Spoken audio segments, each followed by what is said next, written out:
आज आइए हम तर्कसंगत सोच का मूल्य और मसीह के अनुसरण का मूल्य शीर्षक के साथ परमेश्वर के वचनों का अध्ययन करें। बाइबल के अनुसार इस युग में परमेश्वर क्या चाहते हैं कि हम किसे महत्व देते हैं।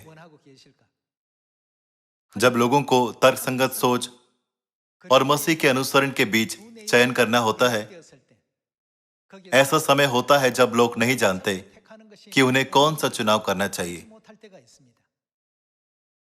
एक महत्वपूर्ण उदाहरण राजा शाऊल के समय में दिखाया गया था। परमेश्वर ने कहते हुए एक नबी के माध्यम से अपना संदेश दिया, सभी अमालेकियों और उनके सभी प्राणियों को नष्ट कर दो। लेकिन परमेश्वर की आज्ञा प्राप्त करने के बाद भी उसने मोटे पशु और मेमनों पर कोमलता की, जो दिखने में अच्छी थी, और उन्हें ले आया। राजा शाऊल के लिए नबी को बहुत अफसोस हुआ। परमेश्वर ने तुझे जो आज्ञा दी थी उसके अनुसार सब कुछ नष्ट करने के बजाय आपने कुछ पशुओं को क्यों छोड़ दिया। नबी शामुएल के पास राजा शाऊल के लिए बड़ी चिंता थी, लेकिन परमेश्वर ने कहा, मैंने शाऊल को राजा होने के लिए तुच्छ जाना है। तर्कसंगत सोच का मूल्य और परमेश्वर का अनुसरण करने का मूल्य। जब दो मूल्य में टकराव हुआ तो राजा शाऊल ने अपनी तर्कसंगत सोच को अधिक मूल्यवान माना। जैसा कि हम विश्वास के मार्ग पर चलते हैं, हम लोगों के दो समूह पा सकते हैं, वे जो तर्कसंगत सोच को महत्व देते हैं और वे जो परमेश्वर की इच्छा को महत्व देते हैं। जब कुछ तर्कसंगत लगता है तो वह ऐसी चीज है जिससे हर कोई सहमत हो सकता है। जब शाऊल ने सोचा यह बहुत अच्छा होगा यदि मैं इसे इस तरह से करूं, तब वह गलती करने लगा। परमेश्वर ने कहा, कुछ भी मत छोड़ना, लेकिन उन सभी को नष्ट कर देना। लेकिन लोगों ने कहा, क्या यह बेहतर नहीं होगा यदि हम कुछ पर कोमलता करें और उन्हें परमेश्वर के लिए बलिदान चढ़ाएं। जब शाऊल ने सुना कि उन सभी को नष्ट करने के बजाय कुछ पर कोमलता करना बेहतर होगा, तो वह तब हुआ जब उसने मानव तर्क को अधिक मूल्यवान समझा। तो उसने क्या किया? उसने परमेश्वर के वचन के मूल्य को अनदेखा कर दिया। यह कुछ ऐसा है जो हमारे सुसमाचार के मार्ग पर चलते हुए अक्सर होता है। जब हम राजा शाऊल के समान एक चौराहे पर खड़े हैं, तो क्या हमें केवल अपने तर्कसंगत तरीके का अनुसरण करना चाहिए, या क्या हमें परमेश्वर की आज्ञा का पालन करना चाहिए, भले ही यह कम तर्कसंगत लगे। बाइबल सिखाती है कि मसीह के मार्ग का पालन करना आज्ञाकारिता का अभ्यास करना है, लेकिन इसके बजाय लोग हमेशा अपने तर्कसंगत विकल्पों का पीछा करते हैं। इस कारण से जब भी परमेश्वर का वचन दिया जाता है, लोग परमेश्वर के वचन को अस्वीकार करते हुए अपने तर्क को अधिक महत्व देते हैं। यह निश्चित रूप से ऐसी परिणाम लाएगा जैसा कि पहला सामुएल अध्याय 15 में दिखाया गया है। हमारे विश्वास के मार्ग पर चलते हुए, चाहे व्यक्तिगत रूप से या एक चर्च के रूप में, जब भी हम कोई निर्णय या विकल्प लेते हैं, तो हमें किसको अधिक महत्व देना चाहिए? तर्कसंगत होना या परमेश्वर के वचन का पालन करना? यदि लोगों ने शुरुआत से केवल यह कहा होता, आइए मोटे पशुओं और मेमनों पर कोमलता करें, शाऊल ने उनकी बात नहीं सुनी होती। लेकिन उनका बहाना क्या था? क्या यह बेहतर नहीं होगा कि हम उन पर परमेश्वर को बलिदान करने के लिए कोमलता करें? इस तरह से उन्होंने परमेश्वर का उल्लेख किया। शैतान हमेशा इस तरह की स्थिति के माध्यम से लोगों के विश्वास को हिलाने की कोशिश करता है। जब इजरायली 40 साल तक जंगल में चल रहे थे, किसने उन्हें कुड़कुड़ाने दिया और रेगिस्तान में मरने तक शिकायत करने दी?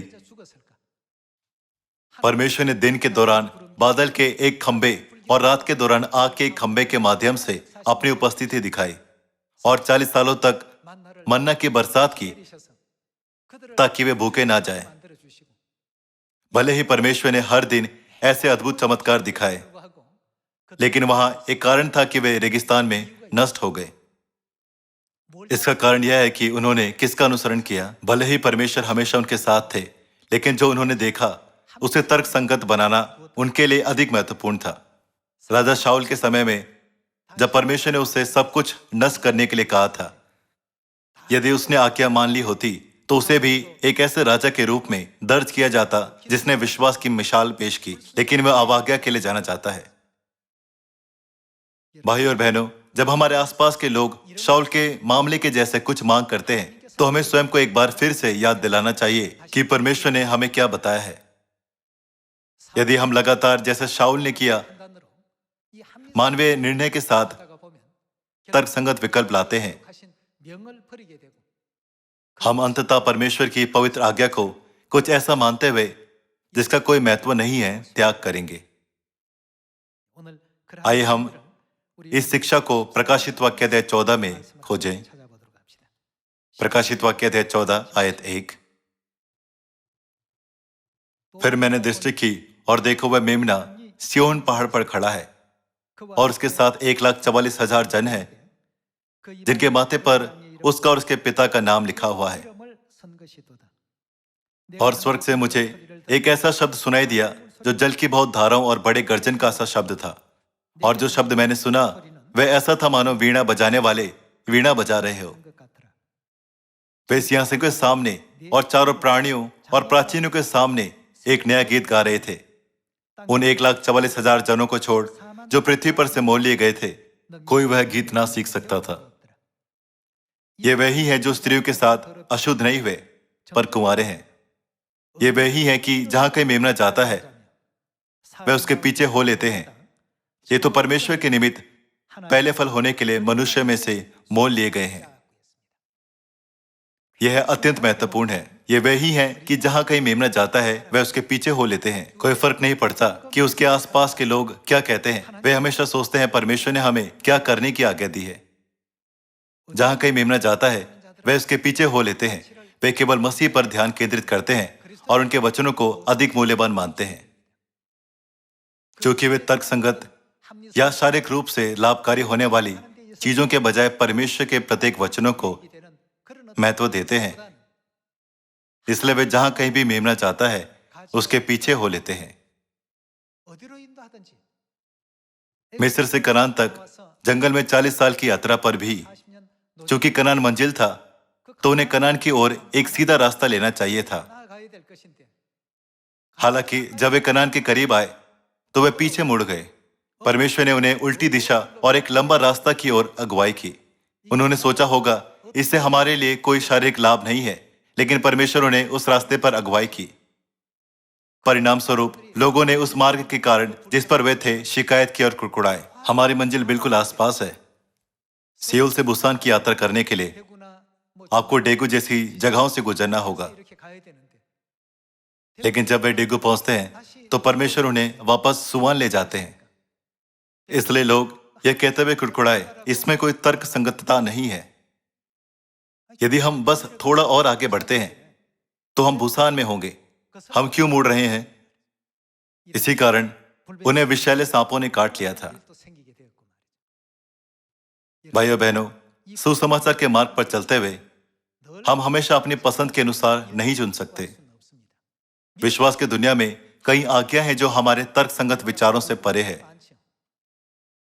जिन लोगों को प्रकाशित वाक्य 14 में उल्लिखित पृथ्वी से छुड़ाया गया था, उन्होंने अपने सभी मूल्यों को यीशु मसीह पर रखा था जो मेमना है।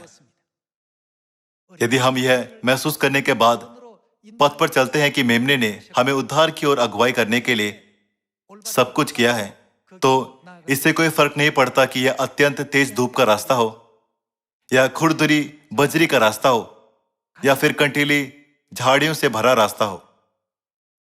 लेकिन लोग आमतौर पर तर्कसंगतता के बारे में सबसे पहले सोचते हैं। वे कुड़कुड़ाते हैं और बहस करते हैं, जो उन्हें समझ में आता है उसके लिए हट करते हैं। लेकिन प्रकाशित वाक्य अध्याय 14 में उल्लिखित लोग दूसरों का नहीं परंतु केवल मेमने के मार्गदर्शन का पालन करते हैं।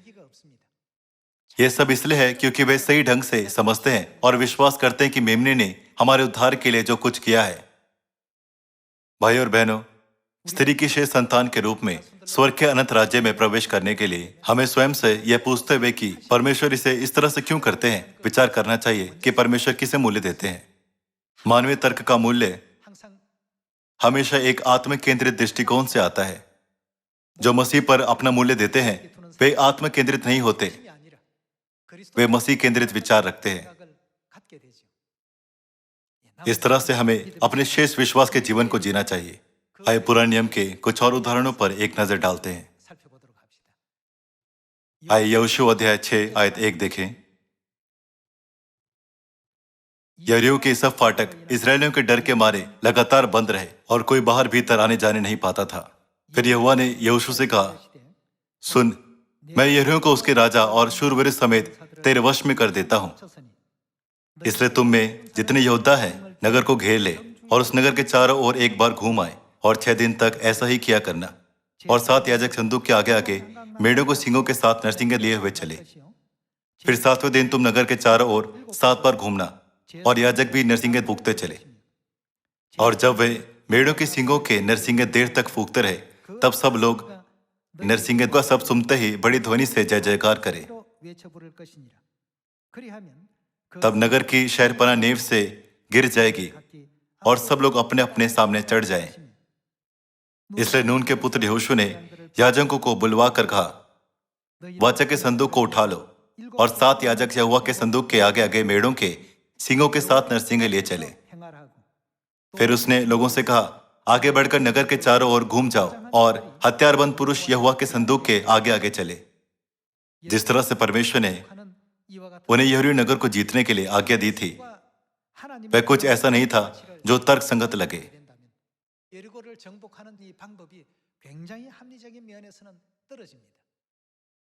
वह व्यर्थ कार्य हो सकता था जो सिर्फ ऊर्जा को बर्बाद करता है। हम 40 साल से रेगिस्तान में चलने के कारण पहले से ही थक चुके हैं।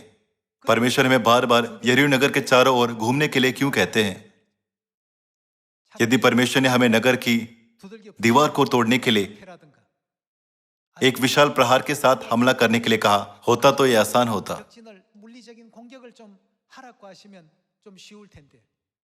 लेकिन यदि हम दिन ब दिन नगर के चारों ओर घूमते हैं तो वह ये सोचकर कि हम उनसे डर के मारे नगर नहीं आ रहे, हमारा उपवास करेंगे।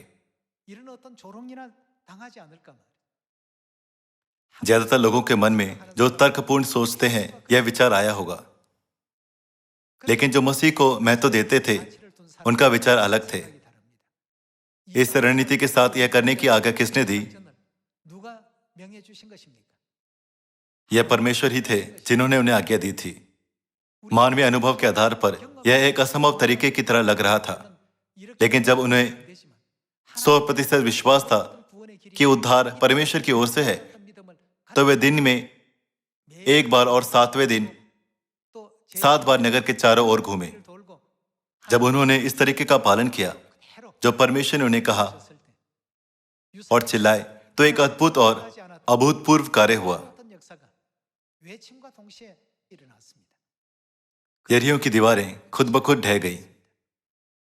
भाई और बहनों, जो लोग केवल तर्क संगत सोच पर महत्व देते हैं वे अक्सर कुड़कुड़ाते हैं और शिकायत करते हैं। ऐसा इसलिए है क्योंकि वे अपने पिछले अनुभव को अत्यधिक मूल्यवान मानते हैं। लेकिन जब परमेश्वर के वचन की बात आती है तो बहुत सी ऐसी चीजें होती हैं जिनका हमने पहले कभी अनुभव नहीं किया है। इसी कारण राजा शाऊल ने भी ठोकर खाई। यहूदा इस्करियोती भी उसी वजह से लड़खड़ाया गया। कैसे यह नया धर्म जो यीशु पर विश्वास करता है, महायाजक, व्यवस्थापक और लोग जो उनका पालन करते हैं उनकी शक्ति का विरोध कर सकता है? क्या यह रोमन साम्राज्य को हरा सकता है और जीत सकता है? जब यहूदा ने तर्कसंगत सोच की बाधाओं के बीच सब कुछ देखा तो मसीह के प्रति उसका विश्वास कम होता गया। जब से यहूदा ने विश्वास खो दिया उसने अंततः यीशु को बेच दिया और उसे 30 चांदी के सिक्कों के लिए सौंप दिया। ऐसे कई क्षण हैं जब हमें तर्कसंगत सोच के मूल्य और मसीह के अनुकरण के मूल्य के बीच चयन करना चाहिए। एक विकल्प अपने पिछले अनुभव पर आधारित है और दूसरा विकल्प परमेश्वर की आज्ञा है। जब हम अपने विचारों को त्याग करने में सक्षम होते हैं, तब हम पूरी तरह से परमेश्वर की इच्छा का पालन करने में सक्षम होंगे, है ना? क्योंकि अतीत में लिखी गई हर चीज हमारी ही शिक्षा के लिए लिखी गई है, तो परमेश्वर अपनी भविष्यवाणी के माध्यम से हमें क्या सिखाने की कोशिश कर रहे हैं, हमें इस मामले पर ध्यान देने की आवश्यकता है। हाल ही में मैं कई भाई और बहनों से मिल रहा हूं। जब मैंने उनकी प्रत्येक राय सुनी, तो कुछ ऐसे हैं जो तर्कसंगत सोच को महत्व देते हैं और अन्य जो परमेश्वर केंद्रित कार्य को करते हैं, भले ही उनकी तर्कसंगतता थोड़ा कमजोर है। और मुझे पता चला कि जो लोग पहले मसीह को महत्व देते थे, वे अधिक और बेहतर परिणाम प्राप्त करने में सक्षम थे। कुछ लोग ये कहते हुए तर्कसंगतता से हर चीज के बारे में सोचते हैं कि चूंकि मैंने यह काम लंबे समय तक किया है, मुझे पता है कि इसे कैसे करना है, मुझे पता है कि सब कुछ कैसे काम करता है। यदि वे हमेशा इस तरह विश्वास का जीवन जीते हैं, तो अंततः वह क्षण आएगा जब वे परमेश्वर को भी अपनी तर्कसंगत सोच के नीचे रखेंगे। इस दुनिया में रहते हुए हमें किस पर अधिक मूल्य देना चाहिए? क्या यह तर्कसंगत सोच का मूल्य है या मसीह के अनुसरण का मूल्य है? यह अनिवार्य है कि हम उन परिस्थितियों का सामना करेंगे जहां हमें दोनों के बीच चुनाव करना होगा। जब भी हम उस स्थिति में होते हैं, यदि हम मसीह को महत्व देने में सक्षम होते हैं और हमेशा मसीह के पक्ष में खड़े रहते हैं, तो हम विजयी होंगे, है ना? जब 12 भेदियों ने कनान देश का पता लगाया, तो 10 भेदियों ने कुछ बहुत ही तर्कसंगत बात का उल्लेख किया। वे सब के सब बड़े डील डॉल के हैं और हम उनके सामने टिड्डे की तरह दिखते हैं। उन्होंने तर्कसंगत रूप से सोचते हुए इन तथ्यों का उल्लेख किया, लेकिन वहां कुछ गायब था। उन्होंने मसीह के मूल्य को पूरी तरह से नजरअंदाज कर दिया था। किसने उन्हें कनान देश देने का वादा किया था? यह परमेश्वर ही थे जिन्होंने उनसे यह वादा किया था। तब उन्हें अपने तर्कसंगत विचारों को पीछे रखना चाहिए था और मसीह का अनुसरण करने के मूल्य के साथ खुद को सशस्त्र करना चाहिए था। लेकिन चूंकि उन्होंने नहीं किया, इसलिए उन्हें एक ऐसी रिपोर्ट देनी पड़ी जिसके कारण लोग कुड़कुड़ाते और शिकायत करते। इससे सभी इजरायली मारे गए। भाई और बहनों, तर्कसंगत होना बहुत अच्छा है। तर्कसंगत निर्णय लेने की क्षमता मनुष्य के लिए एक बहुत ही महत्वपूर्ण गुण है। लेकिन यदि हम हर एक मामले में तर्कसंगत विकल्प लागू करते हैं, तो हमारे विश्वास की दुनिया पूरी तरह से ध्वस्त हो जाएगी। ऐसा इसलिए है क्योंकि तर्कसंगत होना वह ज्ञान और बुद्धि है जिसे हमने तीसरी आयामी दुनिया में अपने अनुभव के माध्यम से जमा किया है। लेकिन परमेश्वर चौथे या पांचवें आयाम के ज्ञान के साथ हमसे बात करते हैं। यह एक कारण है कि आजकल कई लोग परमेश्वर पर विश्वास नहीं करते और ना ही उन्हें समझते हैं।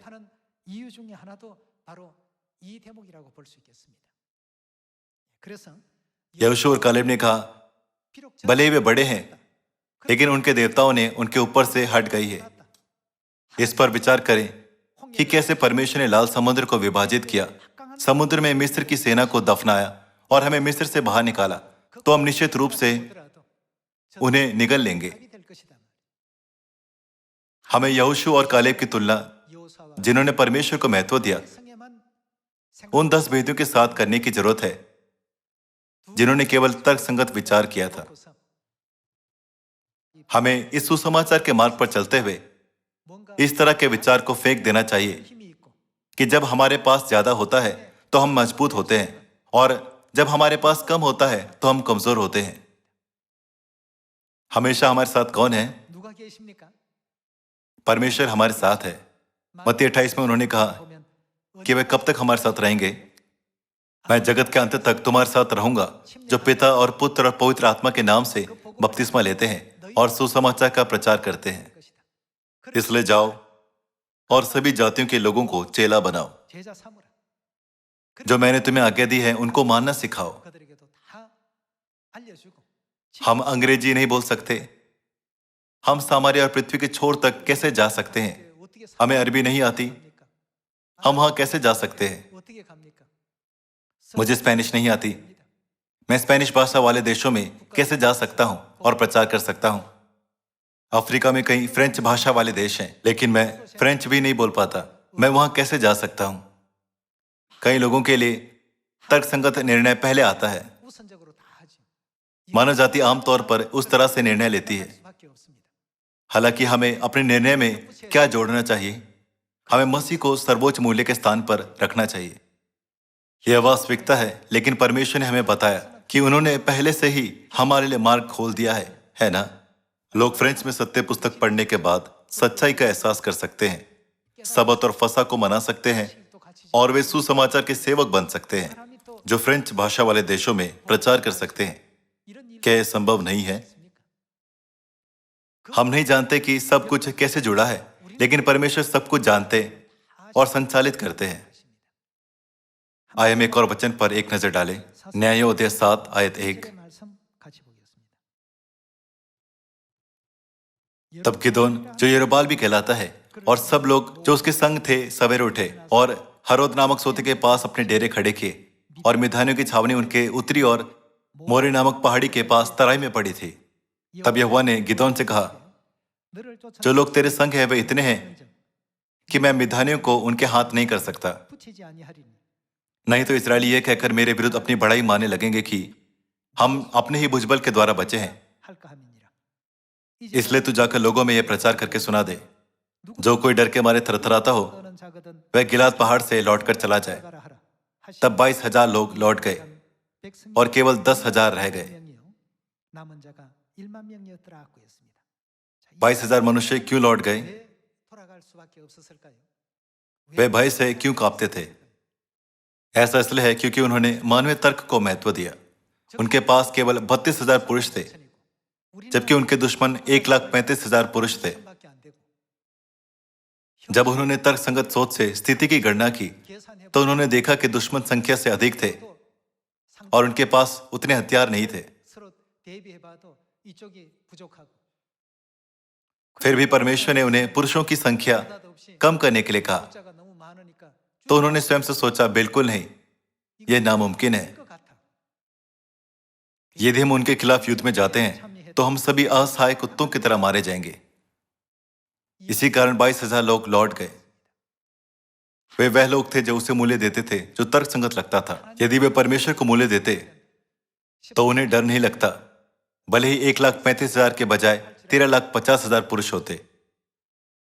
परमेश्वर इस पृथ्वी को डोल में की एक बूंद या पलड़ों पर की एक धूल के तुल्य मानते हैं।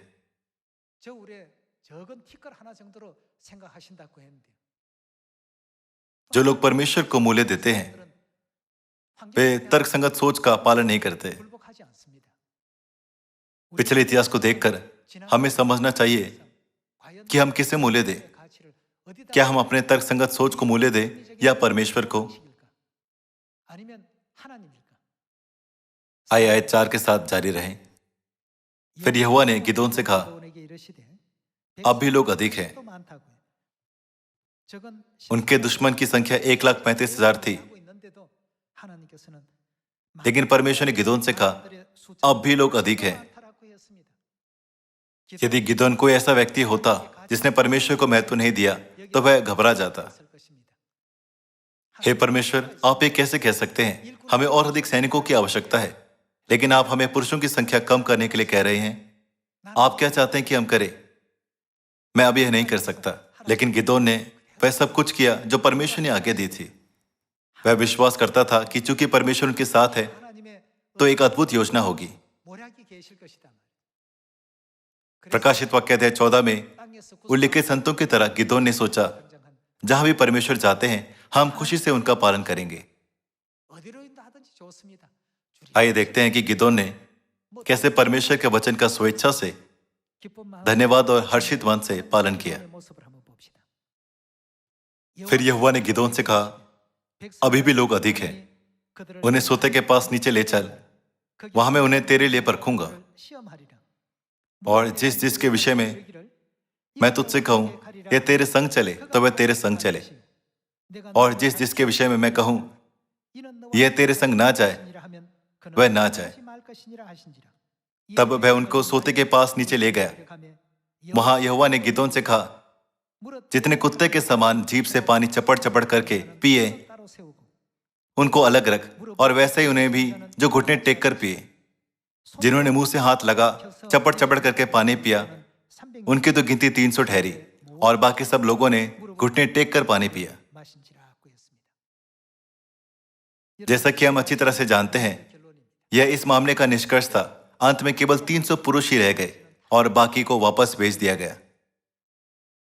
उन 300 पुरुषों के साथ परमेश्वर ने कुछ ऐसा किया जिसकी गिदोन ने कभी कल्पना भी नहीं की होगी।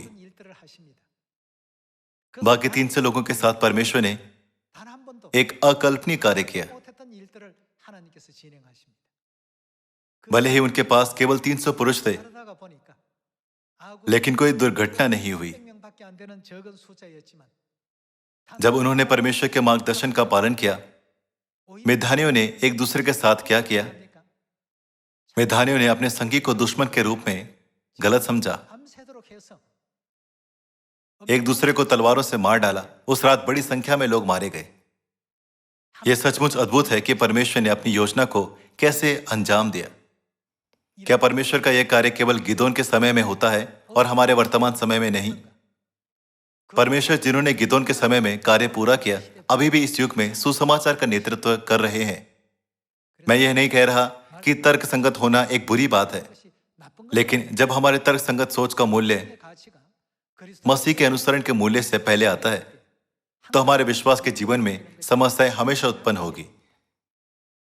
इसलिए चाहे हमारे पिता और माता की ओर से कैसे भी शिक्षा आती है, हमें हमेशा समय और स्थान की परवाह किए बिना तर्क संगत सोच के मूल्य से अधिक मसीह के वचन को मूल्य देना चाहिए और उसका पालन करना चाहिए। तभी हम आज्ञाकारिता का अभ्यास कर सकते हैं और स्वर्ग के अनंत राज्य में प्रवेश कर सकते हैं। इसहाक कितना कीमती रहा होगा, जो अब्राहम से 100 साल की उम्र में पैदा हुआ, लेकिन परमेश्वर ने अब्राहम से कहा कि वह इसहाक अपने इकलौते पुत्र का बलिदान करे। यदि अब्राहम तर्कसंगत सोच को महत्व देता तो वह कहता, हे परमेश्वर, जब मैं 100 साल का था आपने तब मुझे पुत्र दिया, और अब आप उसे बलिदान करने के लिए कह रहे हैं। क्या यह बात कठोर नहीं है? आप स्वयं हमारे पिता हैं, तब आप एक पिता के दिल को कैसे नहीं समझते? इस तरह उसने परमेश्वर से शिकायत की होगी। लेकिन अब्राहम, नूह और मूसा कहाँ महत्व देते थे? वे सभी जो विश्वासी जाने जाते थे, परमेश्वर को सबसे अधिक महत्व देते थे। जब भी आपके विचार आपको उस तरह से जाने के लिए कहते हैं, यदि परमेश्वर कहते हैं इस तरह से जाओ, यही सही तरीका है। इसलिए अब्राहम अपनी पत्नी से सलाह लिए बिना इसहाक को मोरिया पर्वत पर ले गया। उसने होमबलि की लकड़ी इसहाक की पीठ पर ला दी। उनके रास्ते में इसहाक ने अब्राहम से पूछा, पिताजी, हम सामान्य रूप से परमेश्वर को बलिदान चढ़ाने के लिए एक भेड़ लाते हैं, लेकिन होमबलि के लिए भेड़ कहाँ है? अब्राहम का जवाब क्या था? अब्राहम यह नहीं कह सकता था तुम ही बलिदान की भेंट हो। इसके बजाय उसने उत्तर दिया, परमेश्वर आप इसे प्रदान करेंगे। उसने वहां एक वेदी बनाई और उस पर लकड़ी रखी। तब उसने अपने बेटे इसहाक को कसकर बांध दिया और उसे वेदी पर लिटा दिया। जब अब्राहम ने अपने बेटे को मारने के लिए छुरी को ले लिया, उसने स्वर्ग से परमेश्वर की आवाज सुनी, हे अब्राहम, हे अब्राहम। उसने कहा, मैं यहां हूं। परमेश्वर ने कहा, अब मुझे पता है कि तू तर्कसंगत सोच के मूल्य से अधिक मुझे अधिक महत्व देता है। क्योंकि तूने 100 साल की आयु में जन्मे अपने इकलौते बेटे को भी नहीं रख छोड़ा, तो ऐसा कुछ नहीं होगा कि जो भी तू मुझसे मांगे और मैं देने के लिए मना करूंगा। जो लोग परमेश्वर पर विश्वास नहीं करते और जो स्वर्ग की कनान में प्रवेश नहीं करते, वह हैं जो केवल उसी मूल्य का पीछा करते हैं जो मानवीय रूप से उचित है। लेकिन अब्राहम ने उस बात का पीछा किया जो तर्कसंगत सोच से परे है। क्योंकि अब्राहम ने परमेश्वर के वचन को महत्व दिया था, तो तर्कसंगत सोच से बहुत परे था। तो उसने महान आशीष प्राप्त की और उसका पुत्र इसहाक जीवित रहा। 아브라함도 복받게 되었고 इस तरह सब कुछ एक सुखद अंत के साथ समाप्त हुआ, है ना? तब इस युग में सही ढंग से सुसमाचार के मार्ग पर चलने के लिए हमें सबसे अधिक किसे मूल्य देना चाहिए, हमें इस मामले पर गौर करना चाहिए। जैसा कि हम इस विषय पर हैं, मुझे कैथोलिक चर्च के इतिहास की पुस्तक में 페이지에 나오는 पृष्ठ 496 पर प्रकाशित 10 आज्ञाओं की याद आई। आप 10 आज्ञाओं को दो अलग अलग वर्गीकरण यानी सेंट अगस्टिन का वर्गीकरण और फिलो का वर्गीकरण पा सकते हैं। फिलो के वर्गीकरण में आप 10 आज्ञाओं का सटीक शब्द पा सकते हैं जैसा कि बाइबल में लिखा गया है, लेकिन कैथोलिक चर्च के सेंट अगस्टिन के वर्गीकरण में चौथी आज्ञा तो विश्राम दिन को पवित्र मानने के लिए स्मरण रखना को प्रभु के दिन को पवित्र मानने के लिए स्मरण रखने में बदल दिया गया और तीसरी आज्ञा बन गई। और परिवर्तन के लिए स्पष्टीकरण क्या था? इसमें कहा गया कि सेंट अगस्टिन का वर्गीकरण फिलो के वर्गीकरण से, जिसमें बाइबल की चौथी आज्ञा का उल्लेख किया गया है, तो विश्राम दिन को पवित्र मानने के लिए स्मरण रखना और अधिक उचित और तर्कसंगत है। उन्होंने इस विचार को लागू करने की कोशिश की। चूंकि यह और अधिक उचित है, इसलिए हमें शनिवार सबत के दिन को परमेश्वर की आराधना करने के बजाय रविवार को परमेश्वर की आराधना करनी चाहिए। वे परमेश्वर के वचन को बिल्कुल भी मूल्यवान और महत्वपूर्ण नहीं मानते। सभी लोगों, यदि हम मसीह को मूल्य देते हैं तो हम परमेश्वर की प्यारी संतान के रूप में स्वर्ग जाएंगे। 하나님 사랑 받습니다. इसके अलावा हम शाही याजक के रूप में शासन करेंगे और स्वर्ग के राज्य को विरासत में प्राप्त करेंगे। मैं ईमानदारी से आशा करता हूं कि हम इस साल अपने आप से पूछते हुए कि हमें अपने दैनिक जीवन में क्या मूल्यवान मानना चाहिए, विश्वास के तेल को बहुतायत से तैयार करने में सक्षम होंगे। 되기를 바라겠습니다. हर किसी को मसीह को 성을 초월한 हमारे जीवन के बाकी हिस्सों के लिए हमारे तर्क संगत विचारों से अधिक मूल्यवान मानने के लिए कहते हुए मैं आज का उपदेश समाप्त करना चाहूंगा। आपका बहुत बहुत धन्यवाद।